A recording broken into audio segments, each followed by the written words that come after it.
The Dode Fox Podcast.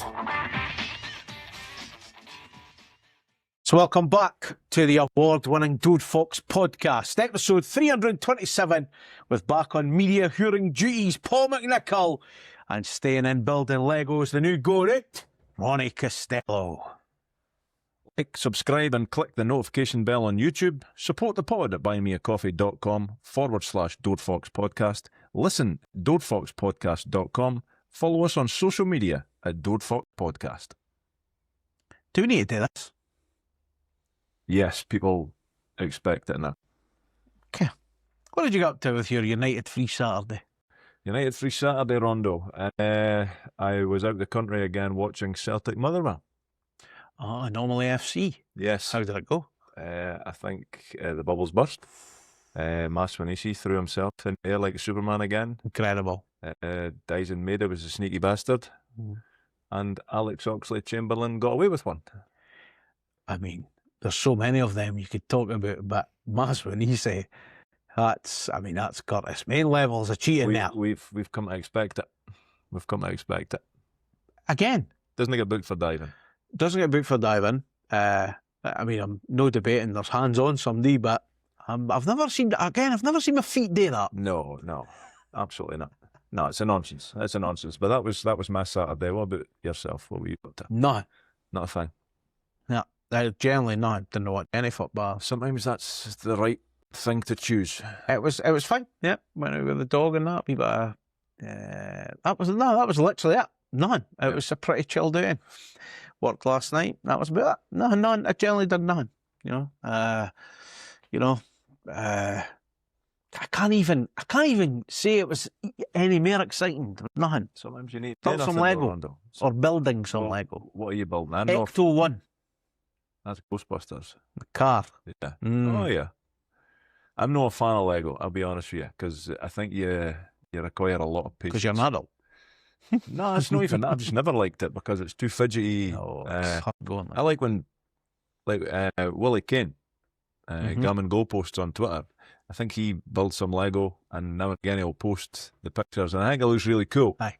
But see, the process of actually building it to get to that really cool, I have no patience for that. Well, it's about a process at the minute. So even the day. Is Lego not pretty expensive enough? Like this was a 40th birthday gift, and I'm about done 44. So mark of that what you will. Probably a stir on it. Well, I didn't start 4 years ago, but I just got around to doing it. Because you were recently at the Ghostbusters headquarters? No, I was there at class, but no, I just had to get it going. No, I started that before I went on. It's like still no fun. So that was the bit of the day and yesterday. I've generally not done very much. Yeah. So that was that. I did get asked to ask you, have you checked your kettle yet? After last week? I've got a kettle that's clear, so it was, I didn't expect it to do too much. There was no totally in it, so we're good. Are you sure? Yeah. And did we get to the bottom of why the boys were No. on? No. I mean, maybe I could see it. So. That was the funny part. I quite enjoyed that. And before we get into it then, get well soon, Dave, and Tasty back. The week it was then, United have shown interest in Melbourne Victory star Joshua Rollins. He's out of contract this summer. I believe he's a centre-half. Don't need in.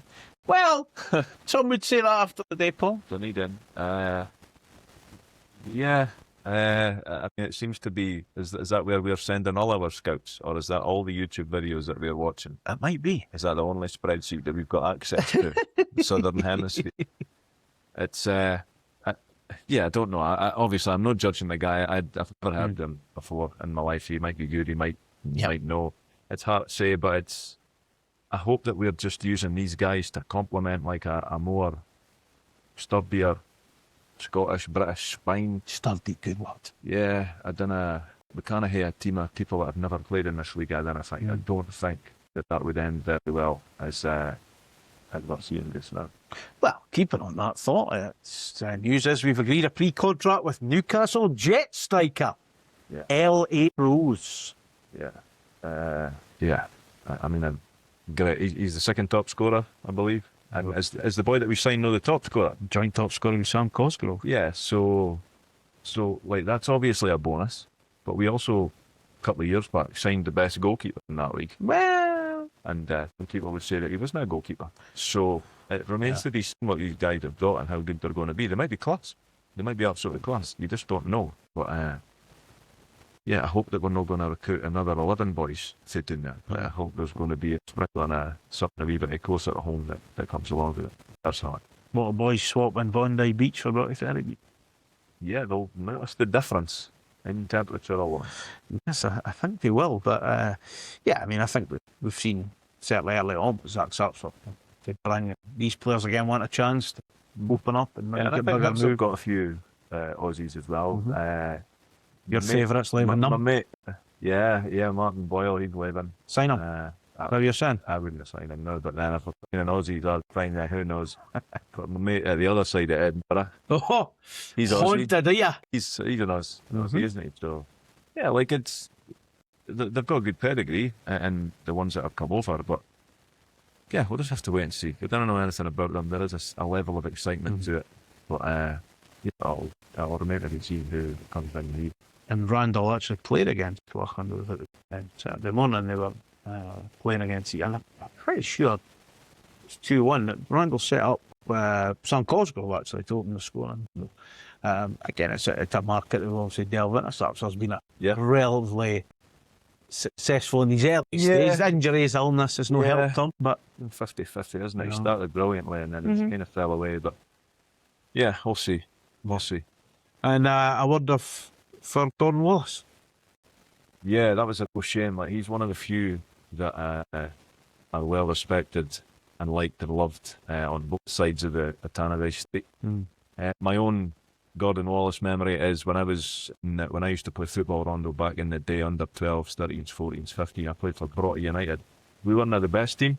That's probably how I got a game. But in that team was Gordon's young lad, Gordon, funnily enough, and his old man, Gordon Wallace, that sadly just passed. He used to come along every game. So at that stage, I was more than aware that he was like United's assistant manager, and then I think during that period he left United to be the Dundee manager. So I could get a move here. Well, it's funny you say that, because I never thought I could get a move, but I always hope in the back of my 12, 13, 14-year-old mind, I play well with Dave. Maybe I'll catch his eye, maybe I'll end up training with United, and I'll play with Dundee. Maybe I'll end up training with United. Obviously it never happened, because ultimately I was a very good at worker. But he used to come on every game. We would all meet on the Sunday, or if it was a midweek game, we'd always meet down at Whitton Park, the Broughty Athletic. We'd meet in the car park there, and if it was an away game, it was basically like, how are we going to get there? I would always run out of his car, because it was a cool car. He had a phone in it, an actual phone, no a mobile phone, a phone in his car. And so for about 3 or 4 years, like, he was in my life, or I was in his life, whatever way you want to look at it. He, like, the last few weeks, people have outed me as my school boy nickname of Pumper. He would always call me Pumper. And he was just class, you know. And it wasn't until a good few years after that I actually realised, like, he was a player. I only knew him as, like, the coach, but he's from that generation, like your Heggies and before that and whatever, where these guys are so humble that you would never know that what they had achieved in the game. Like, obviously, he scored the winning goal in a cup final for the other team, the team up the road. Correct. But you know, he was Dundonian. He was a hero up the road. Certainly, he's very well respected at United, and it'll be a sad loss. And my condolences to his family and friends. And you think he's United term as assistant manager, you know, Jim McLean, the 87 run, and I mean, it's something that maybe some of us do forget, that he was there in '94. Yeah, he was part of Golax back then as well. Yeah, no, he was just a great guy. I mean, that's certainly my memory of him. The last time I saw him, I can remember seeing him a few last times. There was once when he was going into Tannadice, and again he was, "Oh, hey, Pumper." I was like, God, if he calls me that anymore, so stop it. But he was going to the football memories thing, where I think it's like something to tie in with Alzheimer's or something. Yeah. So he was going along to that, and then I did see him at the Whitehall Theatre when it was the United 87 show, when had all had Billy Thompson, had all the players, and he was at the side. Yeah, he was. I think he was struggling health-wise at that point. He was in his wheelchair. But yeah, it's a sad loss. And my memories of him, he was nothing other than a very lovely man. Yeah, my main memory of him is at 94 aside is when he was actually doing the radio stuff. Mm-hmm. We Murray McGregor. Mm-hmm. And kind of met him a couple of times at that, and just the two of them were great. And I always went to them advice because that would be when I was sort of trying to get into that kind of industry, and would always ask them sort of questions every time I saw them, and they gave you as much time. They were just really nice men and gentlemen, I suppose, and they used to wind each other up any time that were there, and that was my sort of a memory of that. And again, it goes back with past, and that's the only time I really met them. I didn't meet them as he was at United or whatever. But again, like you say, to be so respected and fondly remembered from both sides of the street is something else. And you know, our condolences to Gordon's wife Marilyn and his friends and family at a really sad time. And again, it was the least expectation, but a great applause before the match this afternoon as well. Yeah, and I thought that's exactly the way it would go. I wasn't sure. Obviously, it used to be silences that they did, and for whatever reason, probably because there's idiots that'll boo and whatever, that they go with the applause these days. But I honestly think like if they had done a silence, it would have been impeccably observed today. But in that, it was good. The East Side lads, they had a Gordon Wallace banner. It was a touching moment. It was nice. Brilliant. We've mentioned the Dundee Derby. Probably didn't need to speak any more about it, do we? I'd rather not, to be totally honest with you. Yeah, it was Derby Day, and you were oddly. No, actually, no. You are that perverted mind of looking forward to a Dundee Derby. You said last week we weren't sure what we would get. It could be nervy. Dundee were probably favourites. Did your mood change at all this week on the build up to this afternoon? Not really, no. I did still feel Dundee were favourites going into today. And I thought, like, I was, for whatever reason, I was out with the dogs for about an hour of the day, and I was just going over it in my head thinking, I wonder what he's going to set up like. And this is what I would set up like. And I sent you the team, and I was like, well, if I'm picking the team today, I'm going 3-5-2. That's what I'm going. I sent you the team. I didn't care if you agreed or not, but like it was definitely going to be. Well, I knew the manager was not agreeing with you. Clearly. So yeah, I thought we'd go 3-5-2 today. I thought we would kind of pack the midfield, but then I suppose like Dundee's strengths the last few weeks have been doing the sides. So if you're going to pack the middle, you're maybe going to leave yourself exposed there. But yeah, my mood hadn't really changed, and then when I seen the team come out, Randall, it did change a wee bit. It got more negative. I was thinking, I can't believe we've stuck to this 3-4-3 that we have, it feels like, proven over and over again that we're not good at. So pretty much, no, I wasn't speaking to anybody that was overly confident. Like if people are honest, maybe there was people that were confident. I didn't speak to any of them. I saw some crazy talk saying, we're going to get pumped here 3 or 4. I never thought that. But I just wasn't overly confident that we're going to have enough to win. Yeah, I mean, it's a derby.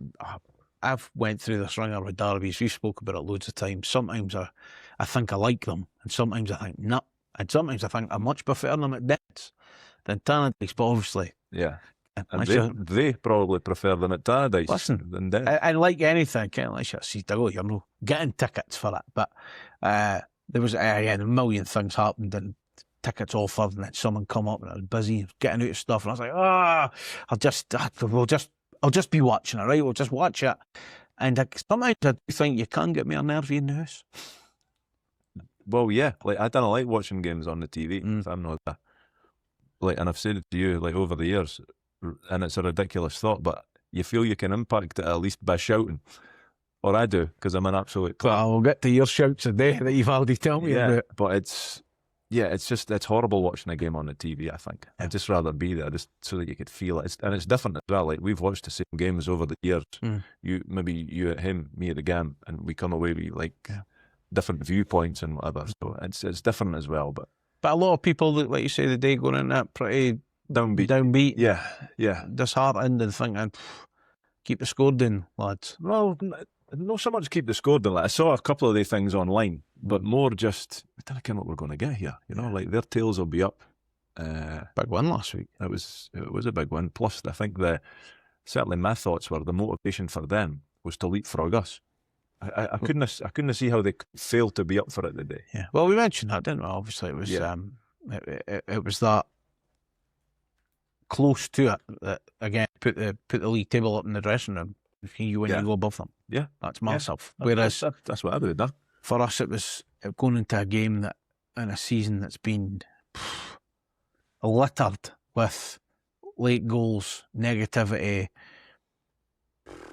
poor performances, barely being able to pass 10 yards and stuff like that.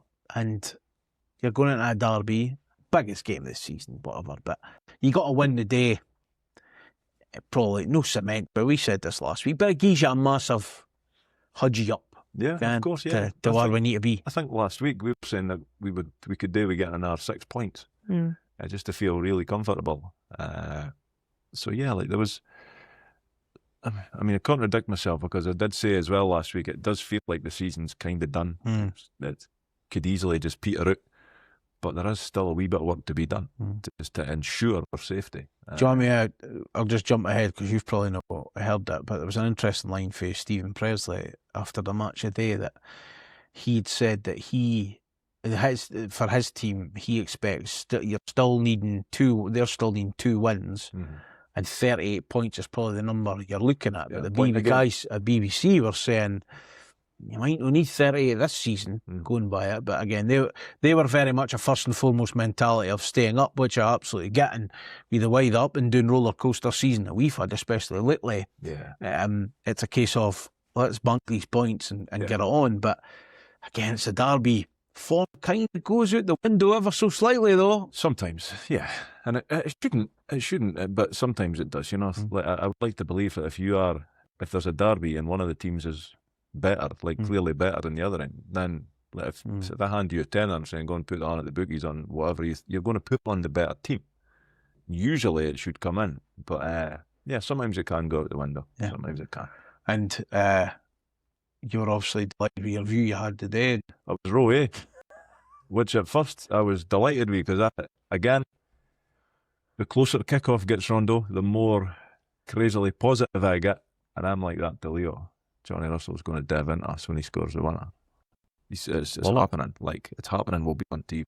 It's great. Can't wait for that. A 5-minute winner for Johnny Russell. We'll catch him. There'll be a poster made. It'll be class. So I'll be hanging up behind us. I couldn't have been much closer to the pitch we'd been on it today. Yeah. First row. That's it. Radio one day, TV the next. The cinema beckons. But you said, team comes out. Clear reactions for Abdi. Pan Kamara was on the bench, which was big in. And again, I think a lot of these players have played a lot this season. I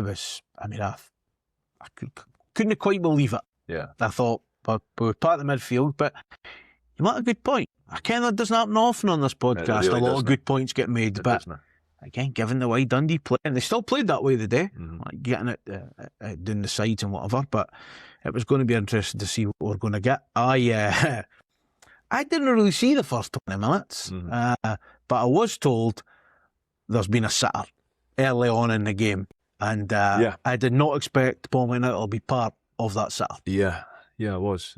So I can't remember if it's a cross or if it's fair corner, but Big Yuri's up at the back post, and when he's hanging in the air and the ball's on his forehead, I'm thinking this is 1-0. He cannot miss. Somehow he contrives to head the ball up and over the bar, and I'm right behind that net, screaming at him, header it down, fucking header it down. And then the bar comes to me, Rondo, so I catch it. And I'm headering the bar like a fucking idiot before I throw it back at that arsehole McCracken. And there's a few people saying around us, what you do? So I can't.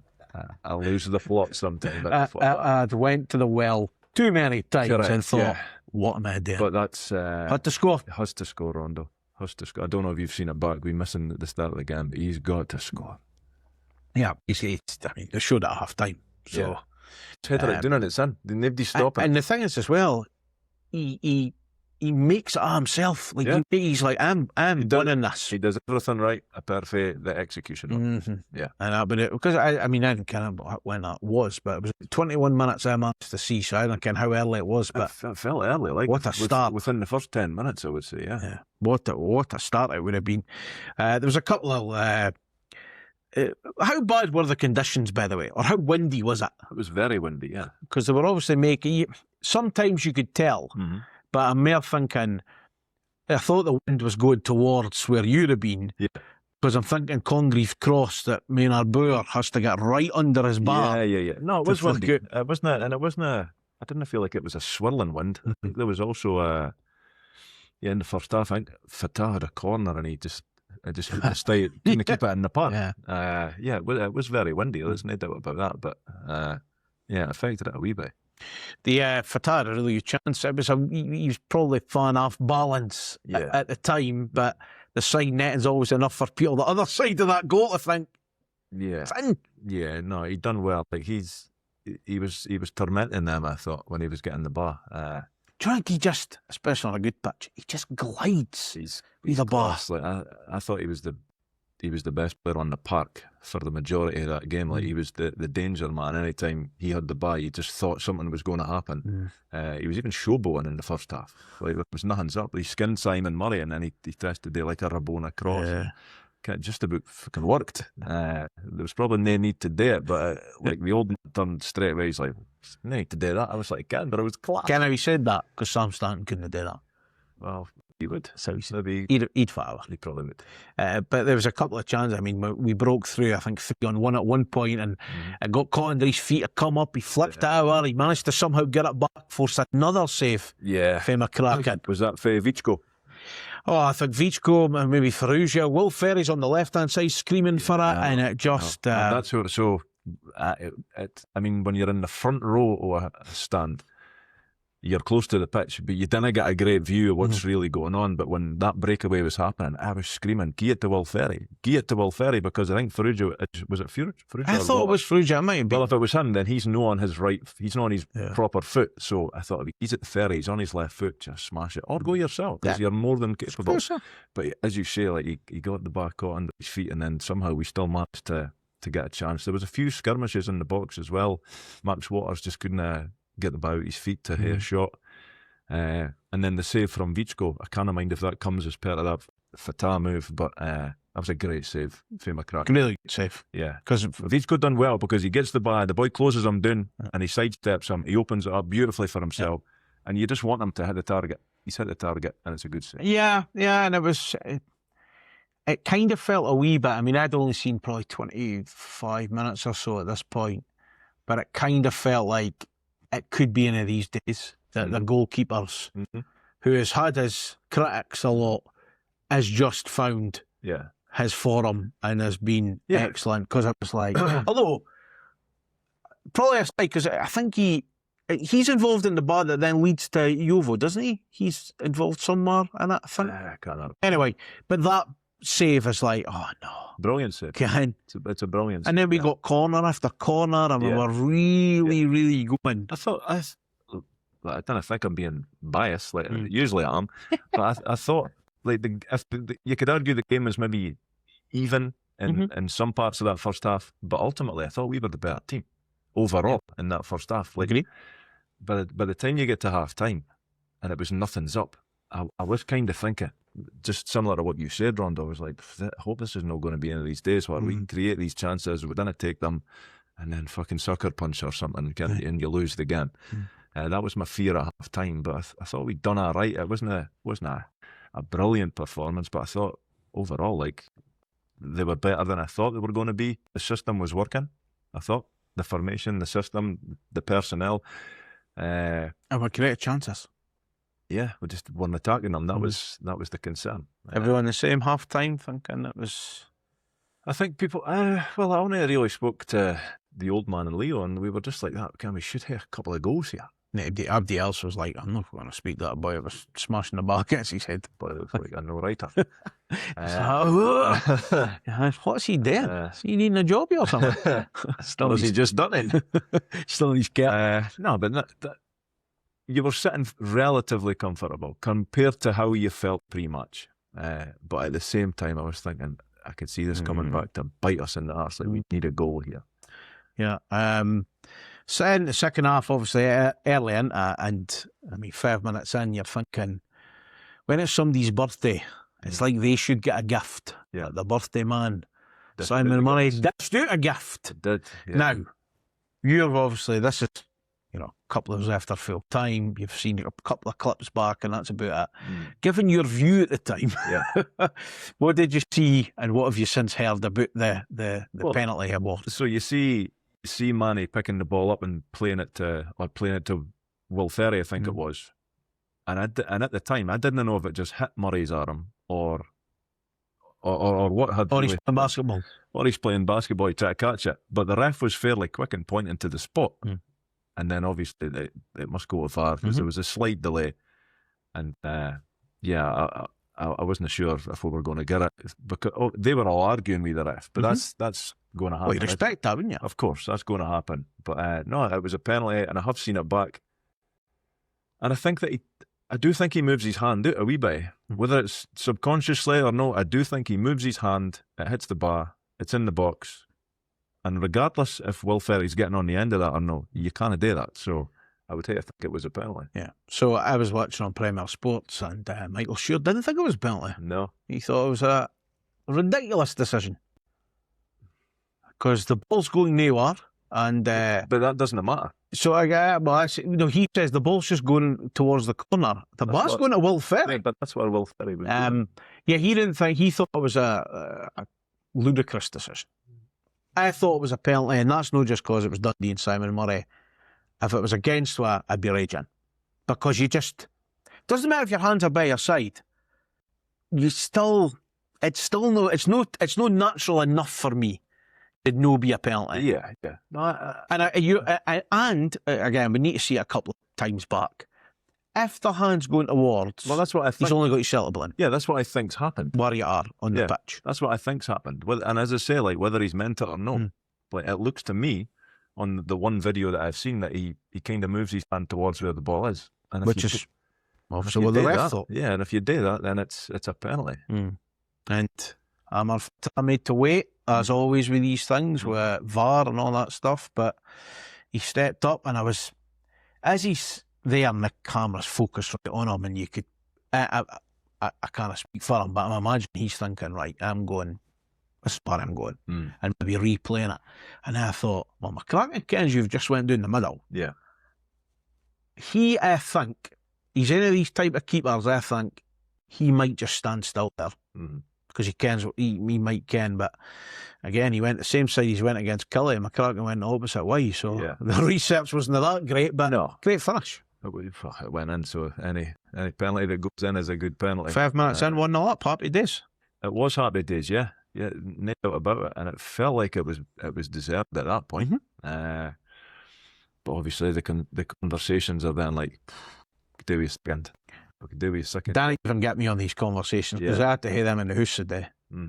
How explaining how 1-0's a shite score, 2-0's a shite score, because if somebody scores, it could be gung-ho depending on how late it is. So actually it was like, this is what happens, bloody blah. And then, fucking hell, it was like, got another here. And then, I thought we were a better team there. I thought we were Crane missed to it. And I said to you before it, like, did the boy McCracken not realise, see if I batter through this bar, it's probably going to carry through. And it happened again and again and again. And at the same time, I found myself, I'm glad you're sitting down for this. I found myself agreeing with Michael Stewart. Because he said, why are they putting it long when it's these defenders? Like, they're Bury, and they're not going to win and they were right because they're not going to win in a day. But you could tell the frustration they were saying like that. And then when he tried to put it wide, he just went out the park, and you're thinking, no bad. And then Will Ferry sticks a brilliant ball in, and there seemed to be a delayed reaction in the way end when Lucas Stevenson headed that. 100%. And that was just as bad because I have seen it back now, and he gets up. And he headers it, and it hits the bar, but it doesn't hit the net for what seems like about 4 minutes. So it must hit the bar, bounce, and then kind of trickle into the far. And I basically reacted when Luca reacted to the fans behind their goal, just celebrating it, because I wasn't sure if it was in or not. Header. Yeah. Just once it may. But even before, did he know he had a chance at the back post? Oh, aye. Yeah, And yeah. I haven't seen that back. I haven't seen that back. How good a chance? Should he score? He should do better. Yeah. He should do better. But the header's outstanding. Just again, I'm wanting this mare. I'm going to be physical without fouling you. Yeah. And again, I mean, I've just seen... He's done that. He's done that a couple of times at Hibs earlier in the season, the 3-all game. Yeah. I mean, I've just seen like John McCracken being referred to as immense, but I mean, I can't believe he was waving a mess. He was a mess. Yeah, he was a mess. I don't know where he was when he was waving at Lucas Header. But just a great header. But and again, it's that. It's just we've seen, funnily enough, we've seen this movie far too many times this season. Yeah. But at 2-0, I'm going, we'll get a third here. Because we are on top. Yeah. Like, we are on top here. Because, see, even up to that point, which is 66 minutes in, even to that point, for adding the nice bit of football they maybe knocked about, there was none. No. 25 yards out and that was it. Yeah. You never see a couple of bars in the box. But no, it was... Well, the hairy... I don't know when it happened, but Manny fouls the boy in the edge of the box. Mm-hmm. I got a wee bit worried there. Because of what it is sent on you, I can't even mind the score at this point. I'm just thinking about it there. And I thought, oh no, like this is... I can't mind what the score would have been. But we were relatively comfortable. They just hit the wall. Why didn't they jump? Yeah, hit somebody and then... Yeah, that was in the first half. That was in the first half, because that was doing the other end for me. The boys just smashed the free kick. Yeah, sorry. Absolutely, no finesse. I'm just going to kick it. Well, that's how he does. Yeah. But yeah, it was into them. It was... Can you 2-0 up me? You're just thinking... We were doing all right. Like, I had no complaints. Like, as much as it wasn't my chosen formation, it probably wasn't my chosen lineup. It was working. It was working, man. And like Farrugia, in the first half, certainly, there was a period where I forgot he was on. You got Barcelona's at one point. I didn't even see that. I just seen him weird old. Yeah. But there was a period in the first half where I forgot he was on. But he come into it in the second half. And genuinely, I thought we were doing all right. I thought we were comfortable. Yeah. As you've just said, I thought 2 was going to go to 3 rather than it was going to go 2-1. Yeah. It just felt like we were in control, and whatever they were doing, they weren't really causing any bother to us. Obviously, just before the second goal, Yuri had found himself in the book, and there was a bit of a change there, because I think he got away with it in the first half. He was lucky in the first half, because he's absolutely wiped him out. He's wiped out Ugan in front of the Derry. And to me, that's a booking. And I think he was very fortunate that the referees only had a word with him. And then I think I've seen a couple of comments saying, he should have been off because he should have been on a booking.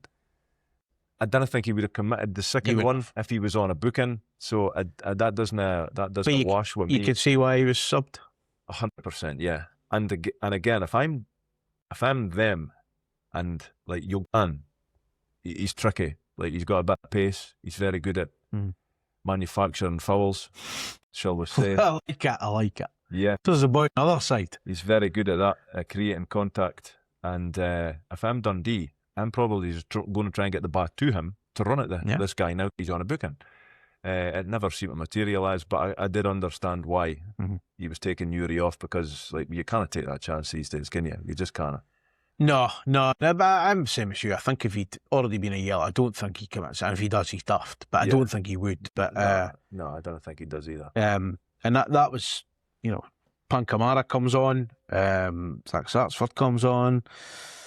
I mean, Johnny Russell and Ryan Strain come on. I think Luca just ran himself into the ground. He was excellent again.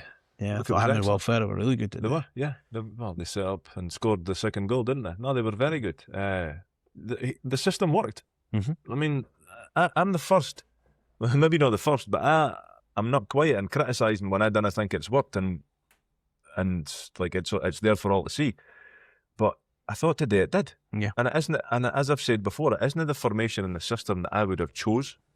But the manager chose it. He set it up. He picked the players, and for the majority of the afternoon, he got it absolutely spot on. sitting at home, I could hear the Johnny Russell song getting louder and louder.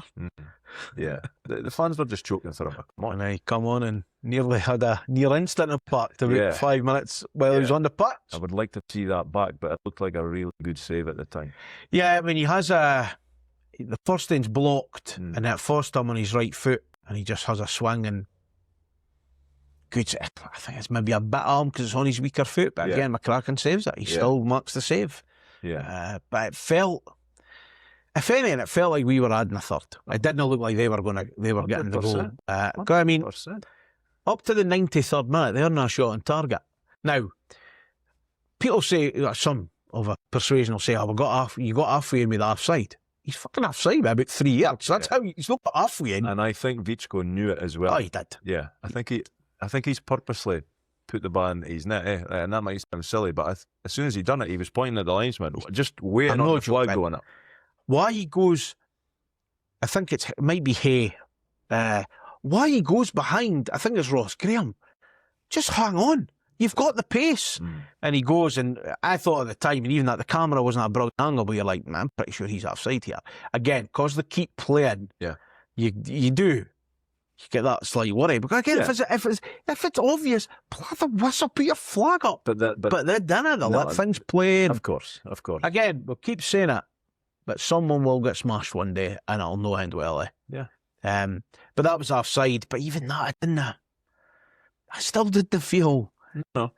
There was maybe from about, I thought we sat a little bit deeper, maybe the last 5 to 10 minutes, but like when the camp done were on box, though, Rondo, there was a wee spell that I've got in my mind where they had the ball and it felt like we were all deep, we were all back, and you were thinking, stop doing this, boys. Like they've offered none. We're threatening them any time we're going forward. But I think they were certainly going for it, but at 82, they had to. At 82, 83 minutes when Johnny Russell and Ryan String come on, I wouldn't have classed us as sitting back even at that point. No. Even a slight bit deeper. Russell has the chance. But you can obviously tell that, and probably rightfully so, he tries to get as many attacking players on the pitch as he can, the opposition team, because that's what you're going to do. So you knew what was coming. But again, it just seemed like we were able to deal with it. There was Olays for the United end, right? I noticed that. I saw you leading it. It was a comfortable. And ultimately, the board goes up, 5 minutes injury time. On the 93rd minute, we are 2-0 up. Yeah. Take me through that next 3 minutes of absolute disastrous. The first goal's from a corner. And before it's come in, I turns and says to Leo, "What's fucking Hay?" Because he's standing right in front of Maynard Brewer. I felt like I should mark him at that point. I put the top on, I should have just took my hoodie off and went on the pitch. Nobody would have noticed. Maybe the jeans might have been a giveaway. Maybe. But nobody was marking him. He was in front of Maynard Brewer, and then when the corner comes in, he kind of moves towards the front post. We didn't do a good enough job, clearly. The ball falls to Hay, and he tucks it in. And if I'm honest with you, I wasn't raging, but I was pissed off that we hadn't kept our clean sheet. Yeah. I thought we didn't deserve to concede a goal today. I can't believe that we've just gifted them this goal. Checking the watch, 1 minute left. Like, just see it out. Just see it out, please. It just 2-1 is the worst score. 1 minute left. Getting that deep because I think 90 seconds left, and the bar goes back, and there was kind of this fucking punch at wide right again, and I think, right, okay. But as soon as the bar come forward, and I did say before we start, on the first viewing I seen, I actually thought it was a really good challenge. And then when I seen it for the other end, I went, nah, I don't think you need to mark that. And it's not a great challenge. Yeah. I didn't care at the time, but you're like, because right away you go, oh no. Yeah, well, I haven't seen it, but I don't know how good, bad or indifferent that challenge was, but I know that the Dundee players were around Ross Graham when he committed it. So in the moment I thought, well, that's he's maybe done him there, he's maybe caught him. But yeah, if you're saying it was a needless tackle, then it's just one of them. Then that's even more frustrating that we've gave it away that way. I think that, again, I'm not on the pitch in the 95th minute. We are fans behind you. You can time's ticking on to make that split second decision. I'm not there. I think he needs to make the tackle. At the time, like I say, I generally thought it was a good tackle. It's only when I seen it the other way I went, I'm no so sure. And I think that the interviews with the manager back that up, that he thought he could probably stay on his feet. But ultimately, there's still 35 yards for a goal. Yeah, just defend, just deal with it. So they're lining up to take that. Keeper's up. The keeper's up, yeah. Keeper's a dumpling. But I says to the old man, if they score for this sums up our Hill season. Yeah. Our Hill season. Even then, I still thought we should be all right, because they've not got like a committee, like a big guy. Like, I know the boy Ashley's no too bad in the air. The other boy that's big centre half, he wasn't looked be all right. I thought we'll be all right here. We will be all right. Just see the shoot. Like looking at my own watch, I was like, right, this is the last throw of the dice for them. To see it come in and us deal with it the way we dealt with it, for Ross Graham to, I don't think he can leave it, because I'm sure there's a Dundee player going in at the back, and it's probably, I'm not sure if it's on target or no, but I don't think he can leave it. He cannot leave it. He cannot leave it. But he's just got himself in the wrong position, and ultimately he's made a howling air shot, and it's ended up in the back of our net, and that is as stunned as I have felt for many a year at the football. I've been angry at the football when we've conceded shit goals. I didn't know what to say. I didn't know what to think. Are the Dundee players in front of you, like, giving it the big in? Rightly so. Like, because I would do the same if I was in their position. I just couldn't believe it. I could not fucking believe what I just seen. Because 2 minutes earlier, we were 2-0 up. We were all getting ready to sing and dance with the players as they were going to ultimately come over to us and celebrate with the fans. And there we are. And it didn't feel like we got a point in that game. It really didn't. It was an absolute sickener. Yeah, and I mean, for them, and again, I didn't actually hear, you were here when I was listening to Jim Goodwin's ends, but I heard Presley saying that, it feels like a win for them. Of course, and only it will. Of course, when you're 2-0 doing it, 93, but it's kind of happy. How many times have we said that, though? Oh, yeah. Our jokes aside, it's probably as how you sum up your season. It is, yeah. It's a sporting catastrophe. Like, I don't want to throw words like catastrophe and disaster easily, because there's a lot worse things that merit the words, but it's unbelievable that we managed to do that to ourselves today. It's also the reason we're not in the top six. Of course it is. Yeah. That's how many points now? 22 from winning positions, and I think is it 14 points for winning positions after the 87th minute, something like that. I saw something like that, or Show mentioned that or something. It's just, it's bonkers, Rondo. It's absolutely bonkers, because I will maintain, for 93 minutes of that game, I thought we were very, very good. We weren't like playing football like Motherwell play, but but we were doing the joke. It's all relative. Like, we went there, we had a game plan, it worked, we played very well, we could have had a lot more, or a good few more goals than we did. And like 2 minutes after hearing that thought, fuck it, we draw 2-2. I was speechless. I could not fucking believe what I had just witnessed. Is it, or do you agree that up until that point, with Jim Goodwin says it's one of the most one-sided Dundee derbies that he can remember? The first one at Dens this season was relatively comfortable as well. That was Dundee weren't great at the start of the season, like that. Let's be honest. They were finding their feet, and from memory, that very first derby when Dolchik scored, Dundee just sat back the whole game. I'm not really sure what their game plan was. So that felt pretty comfortable. But considering how I felt before the match, and then seeing the team and not having too much confidence being able to get a win today, it was relatively comfortable, yeah. It really was. Yeah. I mean, the match, he said, they should have enough experience or enough leadership on the part to manage the game better, to see it through. He called it pathetic as well. hints at big summer changes given everything that's went on, but he also says ultimately he is the manager, so he will carry the can. Yeah, and I guess there's two schools of thoughts when it comes to what's happened today. Like, some people are jumping on Goodwin, saying like, you're to blame for this because you must be getting the team to sit back, or you're not coaching them properly, or whatever. And other people are saying, like, hud your cuddies here. Like, how can Goodwin be accused? Oh, how is it his fault if somebody's gave away a free kick and then we've no defended it properly and we've ended up scoring an own goal? Today, certainly, I may blame the players, but I totally understand why people are on the manager, because if this was an isolated game, then it's maybe easier to say, fuck's sake, Ross Graham, or fuck's sake, Beach Go, whoever was at fault. But because this has been like a trend over the whole season, it feels like losing shitey goals, and the amount of late goals that we lose. But today, it stings more than, like I said it to you just when I came into yours earlier, Rondo. When we got beat for Hibs the other week, 3-2, I was angry at that end because we were 2-1 up. We should have seen that in it, and we didn't. We shut the bed. Today, I'm just stunned. Like, I cannot believe that we didn't win that game.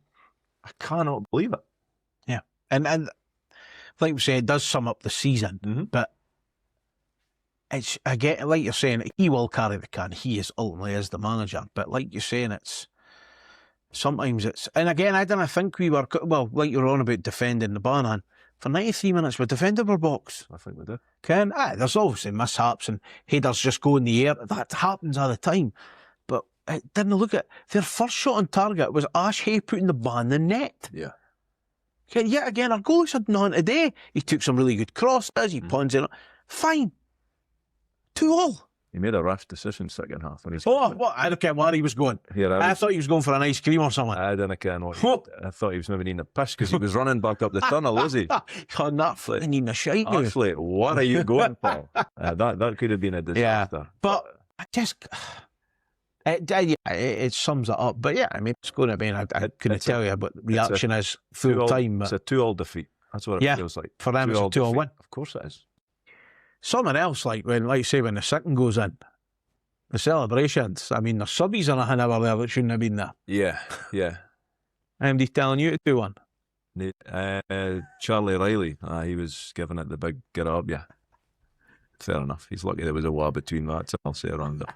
Or I might have been unemployed come Monday. But when the full-time whistle went... Well, that was the last kick, was it? I think I'm not even sure if we took kick off again. I was stunned, I can't even remember what happened. I may have turned it off. Right. Yeah, I honestly can't remember if it went back with took kick off and he's blew the whistle, or if that was it. It was honestly, it was as speechless as I've ever been at the football. I just couldn't believe it. And I've no doubt there's been other games where things have happened and I'm like, how the hell? But it just, because it's a derby, because you're coasting, you're 2-0 up. As I say, you're getting ready to sing the songs with the players coming out and probably applauding the fans. The Johnny Russell song, even though he hadn't scored, probably would have got belted out for about 4,000 United fans. And then I'm getting dragged out for Leo saying, what are you standing there for? I'm like, don't you care? Don't know how I can move. My legs are not working here. I don't care what I've just seen, son. It was incredible. Yeah, the highs and lows of football. Unbelievable. And we watched a wee bit of Jim Goodwin's interview on DUTV after it, and like you can just tell I wouldn't be surprised if it's a whole new defence next season. I really wouldn't. And again, some people will be against that because they'll be like, well, it's the same guy coaching it. I understand that, and I really didn't like this three at the back. I really didn't. I'm not convinced that we're very good at it. But for 93 minutes today, we were all right at it. I didn't have any complaints. Until, once again, when it comes down to the crucial moments, big moments in games this season, we've just let ourselves down. And no more so than today. Yeah. At least we've got an easy game next. I can't even think of that just now, eh? Can't even think of that. Just, it doesn't bear thinking about. No. Again, on the flip side today, it's not even a surprise, is it, really? Just with the way the seasons went? No. And that's quite sad to say. Shite, really. Yeah, it really is, because like you're cruising it in a derby. You're 2-0 up. Like the ref's thinking about blowing the whistle. He's checking. Oh, there's only a couple of minutes left here. I'll go up the road. I'll get up the road, get my spaghetti bolognese for my tea, and then before you can it, like we're moseying on it, and we can't believe that we've threw away 2 more points. It's beyond the pale. Yeah, It really I've seen is. it was just a couple of pictures like on various websites and stuff, but kind of pictures just United players just dejected really at full time, and I wonder. fans feeling the same. I mean, you could imagine doing that in any game. You'd be absolutely sick. Yeah. Doing that in a derby at their him when you're so comfortable in the match, and half their fans are up the road. Half their fans wouldn't have even seen that. It's beyond belief that it happened again. Can we keep saying that? It shouldn't be beyond belief, but it kind of is.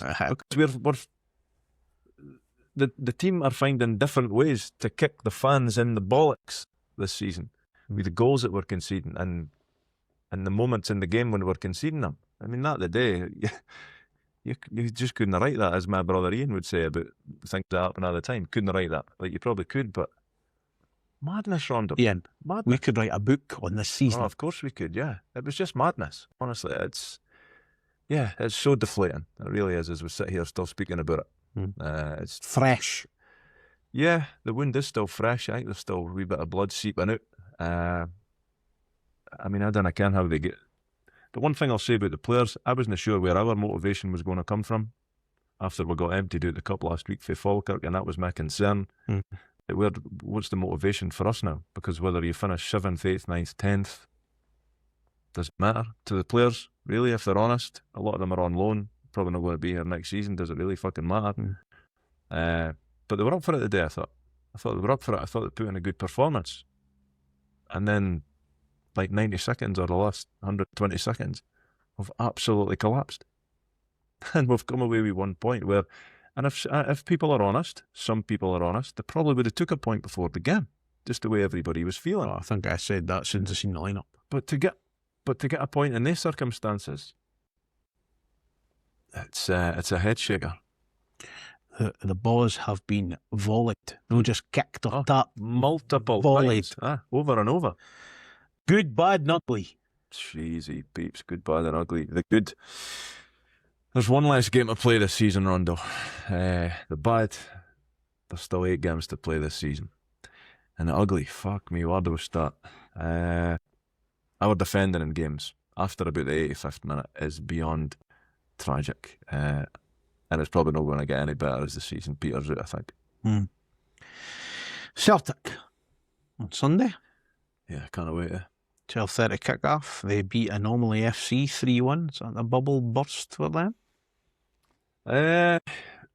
Possibly, yeah, possibly. But their fans can have no complaints, really. Like, they have had an incredible season. Maybe they can complain about their showings in the cup. Maybe. And probably their start again, new manager coming in. Them that. They were finding their feet. 53 points, 4th top of the league. Yeah, that's incredible. 6 points ahead of Hibs. European football. Yeah, they've had a good season. Certainly, looking from the outside in, they've had a good season. The entertainment value, like their crowd numbers are up, aren't they? So yeah, even yesterday in spells, they played all right. But Celtic definitely merited the win. So yeah, like we're going to face a Celtic side that need the win. They are desperate for the win because they are very much in this title race. Penalty and a red card? Yeah, it was. Well, by the letter of the law, it is. I don't like the fact that it's a double punishment. I agree. Penalty's enough. I think that's bullshit. I really do. Penalty and a booking. If that. Yeah. But penalty. Or just a penalty. Yeah, I agree. The one thing I'll say is the ref, he didn't get it. He didn't see it. I had to go to VAR. How has he not seen that? He's looking right at it. Yeah. It's a rugby tackle. Yeah. So for it to be a penalty, yeah, of course. For it to be a red card, unfortunately, that seems to be the letter of the law because you're denying a goal scoring opportunity. You're not trying to get the bar. It just seems harsh to me. But yeah, we're going to face a Celtic team. I'm not saying they're playing great. I'm not saying that they're flying, but they'll be up for it because they have to be up for it. The demands will be there. They're going to have a big crowd. They'll have probably potentially as many as us, I would think, crowd numbers wise. They'll be a noisy bunch, and I can't say I'm looking forward to it. No, I never enjoy them. I enjoyed the last end after half time. After half time, But, the 45 was decent. It was, because we kind of knew that they had started games well under him and they could be shite after. Yeah. As long as we were still in the game, you always had a Yeah. chance, and we come out and did that. But, they're going back to basics a wee bit. Play 4-2-3-1, but I mean, you just look through the team, Ken. Patati can be a player when he wants to be. Maeda, apart from being a wee bit of a dirty bastard, Yeah. he's a good player. He's rapping. Look at the torrid time he dished out last time. Mhm. But again, second half was anonymous, but still a good player. I've not seen enough of Nygren and Scores goals though. Tannadice to ken what they're about. But again, obviously Chamberlain's played at a top level for a long time. Yeah. And defensively, they're still an interesting proposition. But you need to be able to get But to them when- to see what we're But doing. when you play a flat back 10, you're probably not going to trouble their shaky defence. Yeah. So I think it's going to be a backs to the wall job next week. It's not going to be great to watch from a United point of view. I suspect, I hope I'm wrong, because I was wrong today. Mhm.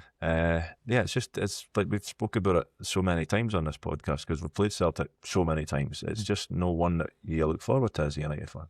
Anything you seen for them, a new player or anything that kind of makes you go, fuck, he's no bad? I'm not a big fan of the boy up front that they've got, Chavanchara or something. Oh, I've just had him up here. Did he score a penalty? Kevin Kerr coming at half time. No, he scored the pen Yeah. and Young got two.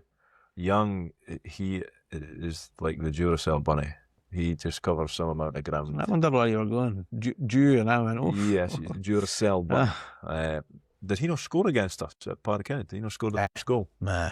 I think he's quite a good player, Mm. and he's an athlete. He's Scored against a Parkhead. Fuck, it could be Andy. It could be green and white, really. Yeah, It's going to be a slog.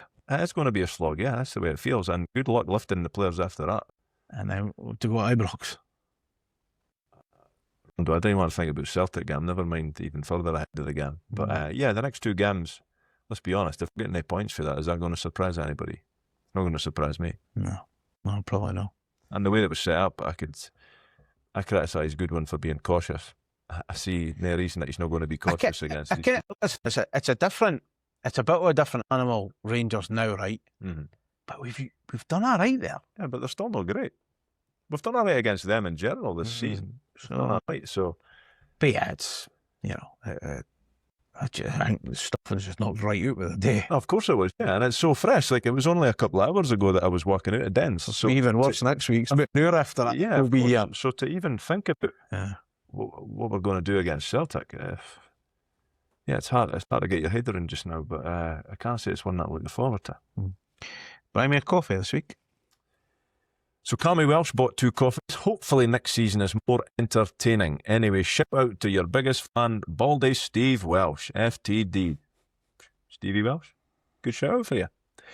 KJ bought 2 coffees. Was Rondo away last week? Has he never mentioned it much?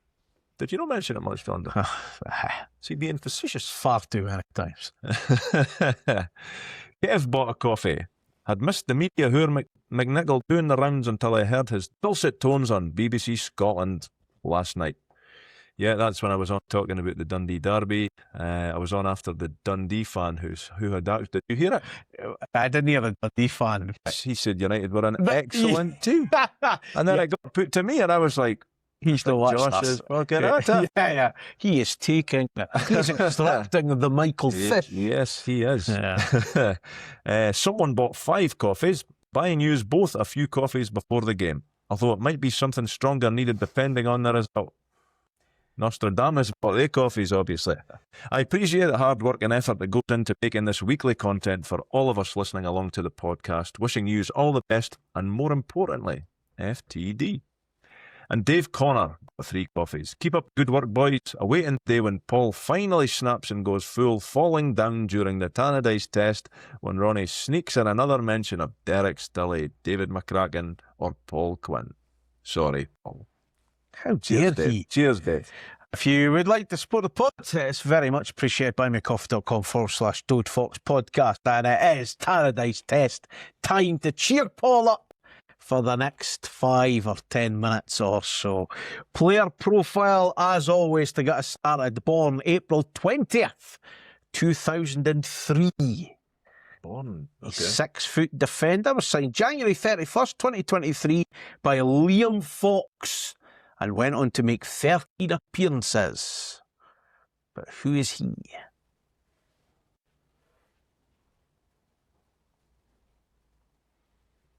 Loic Aina. Correct. Dave Connor. Maurit. Higher or lower?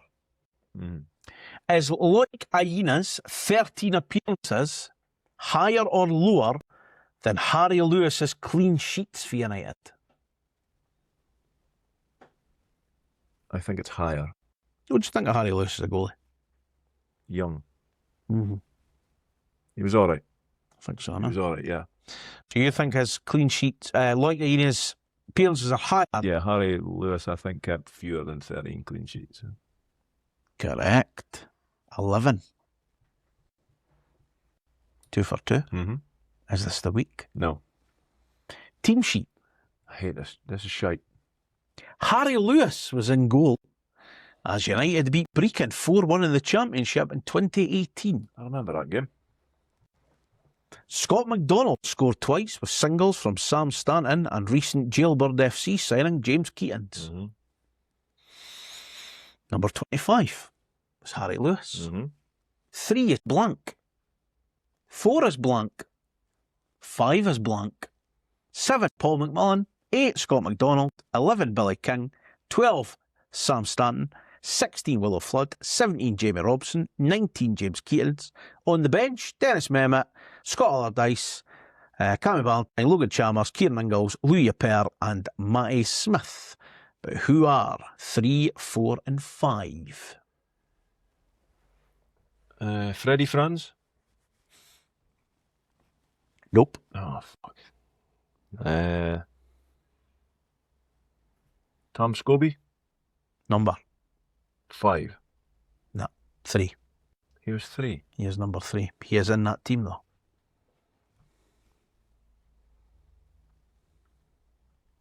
Mark Durnan, was he still in at that time? Number 4. So number 5. Could you run through them again, Rondo? Apart from number 5, obviously. Lewis, Scobie, Durnan, McMullen, McDonald, King, Stanton, Flood, Robson, Keatings. So a right back. Scott McDonald scored twice, Sam Stanton and James Keatons on the day, 4-1. Brecon, that was some season being in the Championship. Like, shite for us, but it was good for them. Alright, I think it's a right back anyway. I still remember of Cammy Valentine playing in that game. To the bench or something, maybe I'm talking shite. He was on the bench, there's a good chance he came on. Yeah. Oh Christ, number 5, right back. Who was right back? It's no Murdoch, 'cause he was number 8. I can't think, Rhonda. No. I can't think what it is. So Lewis, Paul Quinn. Scobie, correct, You're a prick. Scobie and Quinn. and Durnan, and Robson. Oh. That was your back 4. Jesus. We won that game. 4-1. How bad were we? Very. Also played for Arbroath, Ayr United, Inverness, Partick, Tranmere. Arbroath, Ayr United, Inverness, Tranmere. Is that the order? No. Alphabetical order. You're correct. Didn't help last week. You moaned about it. Ayr United, Inverness. You moaned more about it last week. I'm on about that. True. I've just seen my team throw a 2 fucking point. Look at And 20 goals. Bus. Paul Quinn, imagine him in that box. Carnage. He gets a flag going out of the dressing room. Of course he does. Arbroath. Right. Inverness, Tranmere.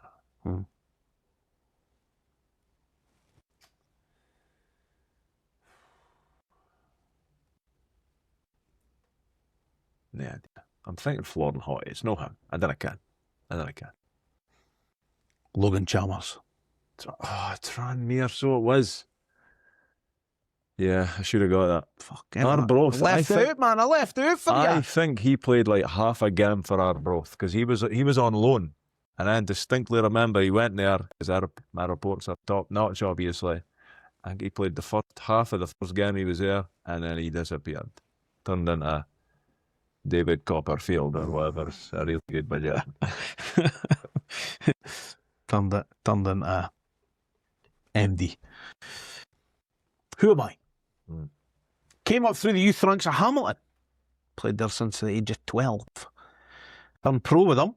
Made my senior debut for them in 2013. Also played for Scotland at 16-17 level. Had a brief loan spell at Clyde.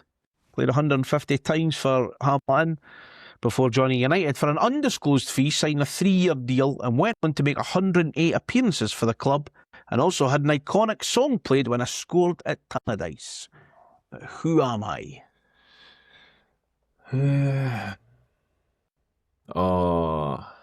Scott McMahon. Correct. Scott McMahon. Yes, Scott McMahon. Iconic song. I don't think Abdi would agree with that. I can what you Well, I only got to play it once. Even then, I nearly missed it. There you go. Tannadice Test and all the fun it brings. Back Excellent. next week. Excellent. I enjoyed that. That's about the most enjoyable part of my day, really. What's been happening with our loanies? Well, Miller Thompson, he was at the game today, sitting with the rest of the injured players and whatever. So he's at Ross County. Once again, he wasn't in the county squad as they headed to St Johnstone and they lost yesterday, I believe. Owen Sturton and Scotty Constable at Airdrie. Arbroath were the visitors to the Albert Bartlett Stadium, and for the first time in a few weeks, Scott was in the starting lineup and got the full 90 minutes. I believe it was his first 90 minutes a season. Owen had to make do with a seat on the bench to begin with this week, but he did get on in 65 minutes. Unfortunately for the boys, their team couldn't find a breakthrough on the day, but they did manage to keep it tight at the back, so 0-0 was how it finished. Charlie Dewar at Alloa. Charlie is still out injured, so he missed Saturday evening's game up at Links Park, which was live on BBC Alba. Did you see the score on that one, Rondo? No, I didn't. Tight affair. It was Montrose 5, Alloa 4. Oh, Yes. Defence is on top. Clearly. Rory Adams at East Fife. As always, Rory was between the sticks for East Fife on Saturday as his side headed half an hour along the road to face his old lone side, Kelty Hearts. The game would finish 1-1 and it was only a penalty that Kelty managed to get past the big lad on the day. Lewis O'Donnell at Cove Rangers. Lewis was again in the starting lineup for his side trip to Inverness on Saturday and he'd play for 78 minutes this weekend. Inverness were 1-0 up, Lewis was withdrawn, but a 94th minute equaliser for Cove helped them to a share of the spoils. Harry Welsh at Stirling Albion. It would be another unused sub Saturday for Harry as his lone side got scalped 3-0 at home by forfeit. Calvin Beattie at Brechin City. After picking up an injury a couple of weeks ago, Calvin would appear to still be injured and he hasn't been seen since. At least up in Brechin. Lewis Haldane and Finlay Simpson at Jeanfield Swifts. Lewis again started this one as his side travelled to face a very good Dunnapace team and Finlay was once again on the bench. It would be Lewis's busiest game to date as Dunnapace were the better team on the day and it was a bit backs to the wall at times. He's made a number of good saves with one cracker just before half-time, but he would still find himself on the losing side by 3-1. As for Finlay, he got on with 25 minutes to play, but Jeanfield weren't offering much going forwards, so he had very little to work with. Josh Holt at Lochee United. It was the Lochee derby on Saturday as Lochee United travelled the very short distance along the road to face Lochee Harp.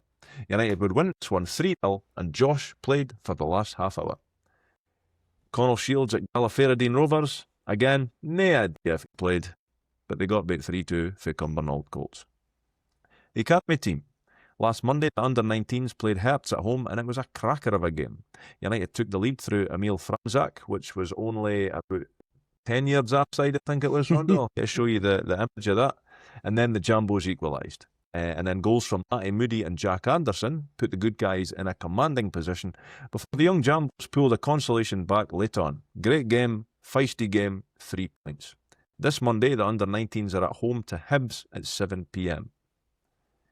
And the women's team. The ladies were off to Ayrshire this afternoon where they were up against Tabletop and Killie. Despite a very good performance on the day, they succumbed to a 2-1 defeat with Danny Finlay getting the goal. Obviously. Of course. We're hosting an evening with the men who kissed silver Friday, 27th of March at Chamber East for the longest 40. Craig Brewster, Dave Bowman, Craig Coleman, Sean Dillon will be joining us to speak about two very special days at Hampden in 1994 and 2010. Tickets are on sale for this at thelongest40.com, and that is just less than 2 weeks away. On this day in association with the Arab Archive, preserving the history of Dundee United Football Club since 2006, 16th of March, our focus today, Paul. 2 games starting in 1996. Defeat for either side in the final derby of the season would deal a harsh blow. Both set clubs' promotion ambition, and in the end there was no doubt in United's right spoils of victory. Dundee's hopes were dashed by 2 red cards, one for Chick Charnley elbowing Robbie Winters and another for a second bookable offence for Jim Duffy. United capitalised, scoring through McSwiggan and Brewster, securing a comfortable 2-0 victory. Easy work. Should have been the same the day. Should have been. United played their third successive home match in 6 days in 2011 as they welcomed third place Hearts to Tannadice in a rearranged SPL fixture. United dominated possession but struggled to create clear chances against Hearts. Despite a scrappy game with few openings, United secured a late victory as it turned into the Johnny Russell show as he scored 7 minutes for time and added another in injury time. Another 2-0 win. Signings: Shaba Laszlo brought in this right back alone, went on to make 15 appearances, scoring twice for United. Signed on this day in 2018. Ralston. Tony Ralston, yeah. And birthdays, wearer of Barkett oversized taps, turns 27 today. Happy birthday, Julius Eskison. Happy birthday.